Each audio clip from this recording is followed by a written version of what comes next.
Hi,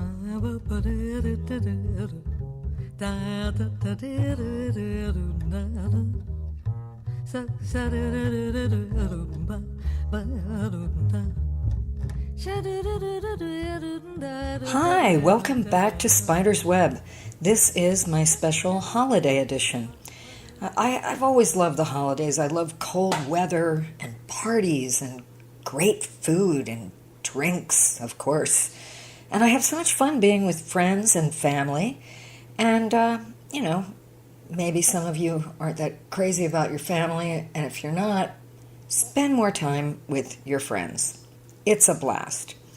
And so for this special edition, I want to share some selections from my Cool Yule Holiday CD.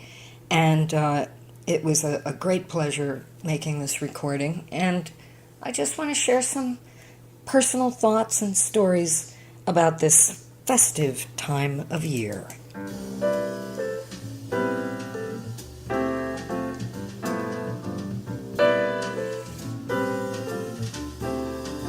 Frosted window panes, candles gleaming inside, painted candy canes on the tree. Santa's on his way, he's filled his sleigh with things for you and for me. It's that time of year when the world falls in love. So the holidays were always a very, very fun time for my family when I was growing up and right up till now. It was a little unusual. Many times we were called Irish Catholic Russian Jews. My mother was an Irish Catholic, and my father, although he was not religious, he had a Jewish name, he was a jeweler, and we had very mixed ideas about religion and the holidays, but we all loved it. Well, my mother loved Christmas on many, many levels, and my father loved Christmas because he was a retailer. Meow. He loved Christmas time in his store, and when you were 13 in our family, you would start working at the jewelry store. You do silly little jobs like wrapping gifts and running errands and getting sandwiches, and it was always very festive and fun, and our house was always all decorated, lots of festivity going on. When we were little, though, I remember my dad coming home from the jewelry store, and we would have dinner on Christmas Eve, and then shortly after dinner he'd say, "Okay, kids, well, you better be going to bed soon. When Santa gets here, I think he'd like a piece of that pie and a Manhattan straight up." We'd leave it for Santa, and in the morning it would be gone. Absolute proof.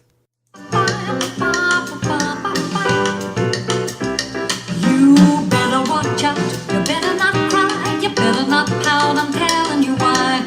Santa Claus is coming to town. He's making a list and checking it twice, gonna find out who's naughty and nice. So, there were three of us, three girls, and both my sisters were older. I was the baby. My oldest sister, Dawn, when I was still believing in Santa, was dressing up and going out on dates. And my middle sister, Lynn, she didn't believe in Santa anymore, but she was determined to really support me in my belief system. She'd do very clever things, like if I was having trouble getting to sleep on Christmas Eve, she'd say, "Look, I just saw him. He's flying by. You better get to sleep fast." That would scare me. Put the blanket over your head, squint your eyes real tight, as if that was supposed to fool anyone. But I think it might have been the last year that I believed in Santa. I was asleep for a while, and it's so restless that night for a child. You just keep waiting for morning. And I guess I heard a sound. It was late at night. I don't know what time it was, maybe 2 a.m. or something. It was dark, but I heard voices downstairs, so I figured it must be morning. Let's go check it out. So I get out of bed and I'm standing at the top of our staircase that led down into the living room, and I hear my parents laughing like crazy people. They are cracking up, and my mother backs up into the hallway and sees me at the top of the stairs, and she said, "You better get back to bed. Santa just left, and if he knows you're up, he's going to take everything back." And then I look in the background and I see this shimmering silver aluminum Christmas tree, all glistening in the light. And I ran upstairs and I jumped in bed, and I thought to myself, yes, there is a Santa, and he comes out and goes drinking with my parents. It's absolute proof. Santa baby, just slip a sable under the tree for me. Been an awful good girl, Santa baby. Hurry down the chimney tonight. Santa baby. So after I got to the age where I realized there wasn't a Santa, my parents were a little more casual. They would wrap gifts and they would pile them up on top of the piano, and they would be sitting there kind of waiting for the big day to put them under the tree. And I think I was 10, and my great request for a Christmas gift was a tape recorder. Do you believe this? Who knew? Tape recorders were expensive then. They were the most practical thing you could get would be a little reel-to-reel. So I was peering around, looking at the presents, pressing the wrapping paper very close and trying to read through things, and I saw it. They got me a tape recorder. I was thrilled out of my mind. I knew for a couple of weeks before, and that morning when I had to fake surprise that it was there, which I did very well, my acting skills were quite good even then, I had this terrible feeling of guilt. It was just so anticlimactic, and I swore I would never peek again. Gone away is the bluebird, here to stay is the new bird. He sings a love song as we go along, walking in a winter wonderland. In the meadow we will build a snowman and pretend that he is Parson Brown. He'll say, "Are you married?" We'll say, "No, man, but you can do the job when you're in town." Later on, we'll conspire. So we grew up outside of Philadelphia. It didn't get that cold there in the winter. You were very fortunate to get snow. It was so exciting. But because we had such a little bit of snow, my sister and I thought the words to this song were, "In the meadow we will build a snowman and pretend that he is partly brown." Well, he had a lot of dirt on him. That's what our snowmen usually look like. And being as religious as we are, we had no idea what a parson was. Well, anyway, we were busy enjoying Christmas in our own way with our aluminum tree, glistening with a color wheel floating about, and hearing songs like this one for the first time. Christmas time is here, happiness and cheer, fun for all the children call their favorite time of year. Snowflakes in the air, carols everywhere, olden time. So now, the holidays for me as an adult. I love the holidays. And I love cooking for people and having parties. And I've performed holiday music in concerts a long time during my career. And one day, the idea of doing a Christmas album came about, and it became called Cool Yule. I got to work with the great Jeremy Kahn, Steve Rodby, Jerry Steinhilber, Randy Ashton, and it was produced by my late husband, Bob Drake, and executive produced by a wonderful couple, Steve and Vicky Auditor. The album was nominated for Holiday Album of the Year, and it was a joy, and it included some unusual pieces of music like this one.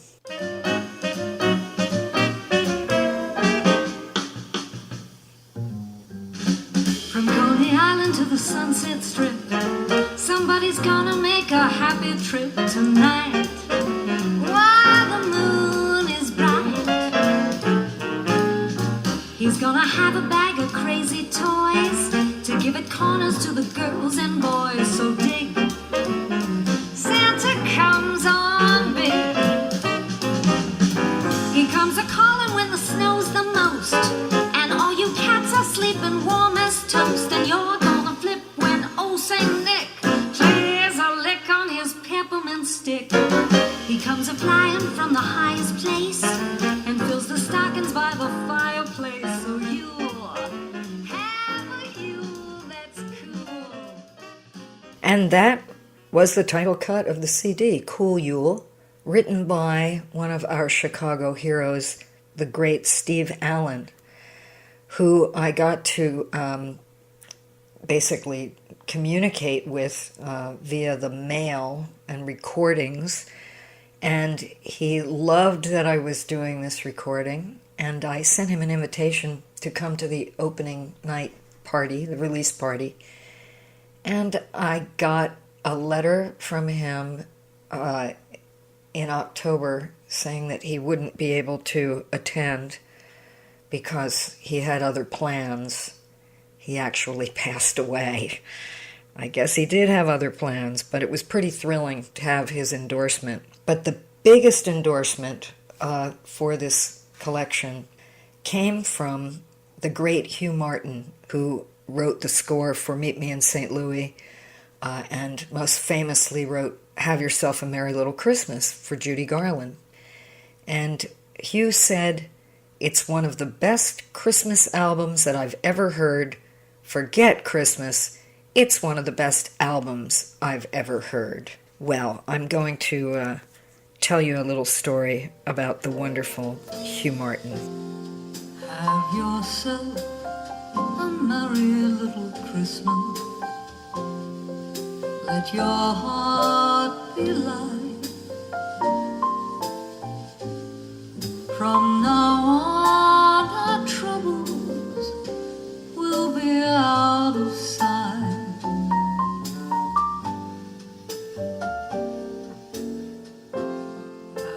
So one of the great thrills that came out of doing this recording, I had the incredible pleasure and good fortune of getting to know the wonderful Hugh Martin.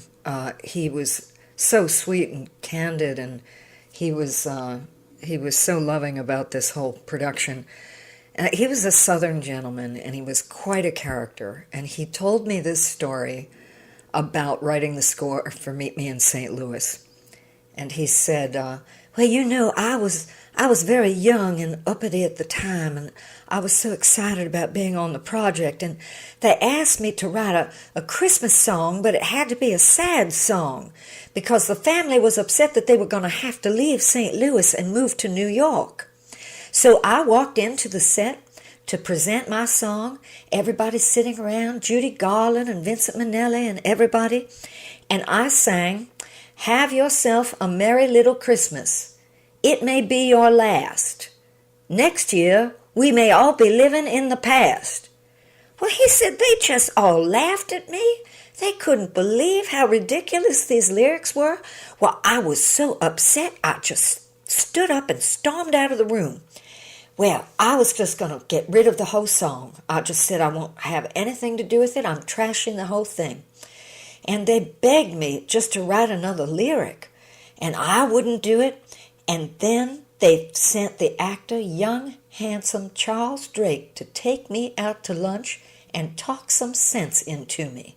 And after that, I changed my mind. Until then, we'll have to muddle through somehow.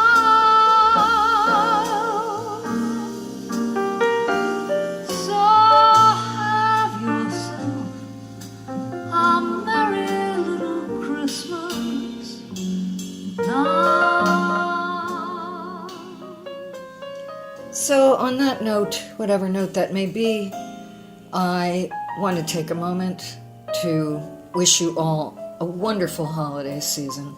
Love all the people around you and enjoy everything in your life, and look forward to a wonderful new year. At your nose, Yuletide carols being sung